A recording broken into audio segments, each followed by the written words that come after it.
After getting their first thriving and successful human enclosure in one of their zoos, aliens are surprised to discover that many humans will openly volunteer to join one.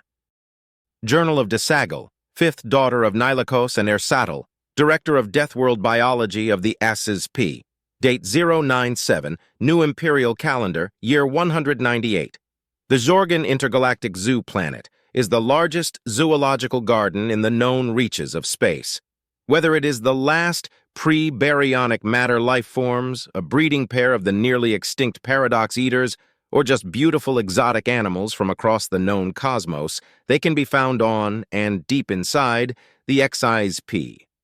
But the latest exhibit has caused quite a stir here on our superhabitable preservation world. As an expert on Death World xenozoology, it was amazing that we managed to provide a safe and, most importantly, survivable experience with our newest addition. Never seen anything like it. Death worlds are usually horrible no matter what happens, but this planet takes the cake. Industrial wastes covering the entirety of the surface, barely survivable radiation levels, rampant mutations. The civilized, if one can call them that, population of that world reside in a few domed cities, where they do nothing but laugh at RNG-produced entertainment. This race, called Cornshomers, are typical of a failed race. Fat, insane, completely hairless, photosensitive, and prone to shooting down everything that gets close to their settlements. They nearly caused our expedition to their world to fail. If it hadn't been for the humans, we'd have been eaten alive by mutated wildlife.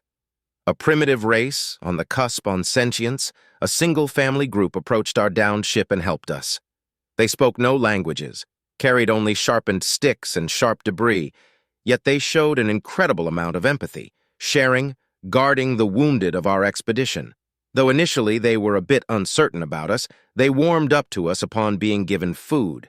They guarded us, warned us by making loud sounds whenever a local mutant with extreme camouflaging abilities were sneaking up on us.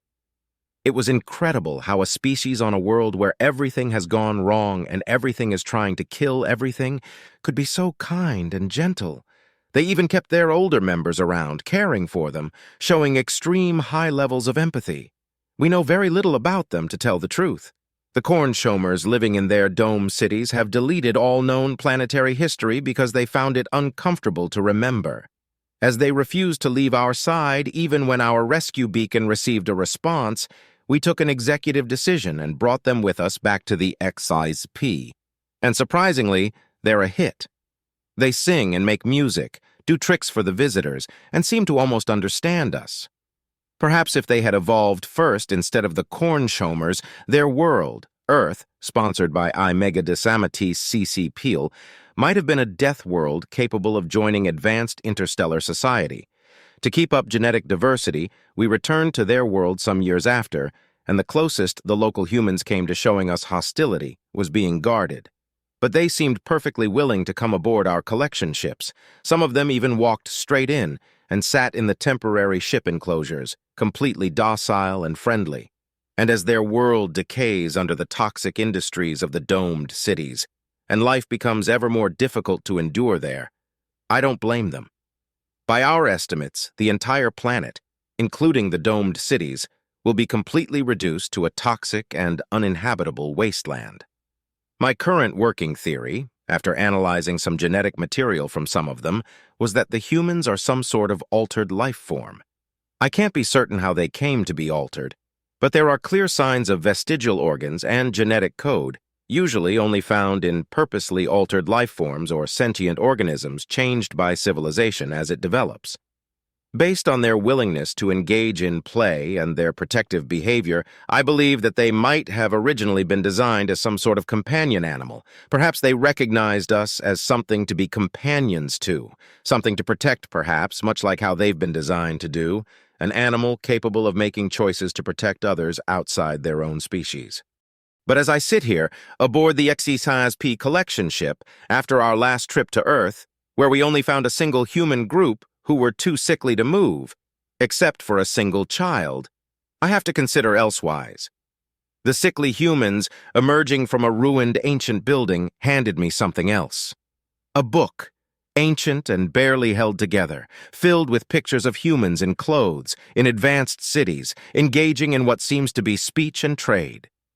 As I look into the eyes of the last human child who volunteered to join us, I have to wonder, what happened to their world? How did it come to this? And in those clever eyes, I see myself reflected and wonder just how smart the humans truly are. Journal of Desagal, fifth daughter of Nilikos and Ersadel, director of Death World Biology of the XISP, date 097, New Imperial Calendar, year 198 ending. I put down the datapad and looked at the human child. It had been so clingy and didn't want to let go of my third paw when we took her aboard, so I had to take her to my cabin, else she'd cry. "Hey, human cub," I said experimentally. The human, looking at me through long, dirty hair, seemed to recognize that I had talked to her. I picked up a drazel fruit and pointed at it. "Drazel fruit!" Her eyes immediately darted to it. "Drazel!" I said again, and held it near her. "Drazel!" I intoned. Slowly, and a bit confusedly, she opened her mouth and began to make a noise. Draze, seal, she said. Fascinated, I handed the fruit to human cub, who tore into the sweet purple treat with all signs of enjoyment. This definitely warranted further research.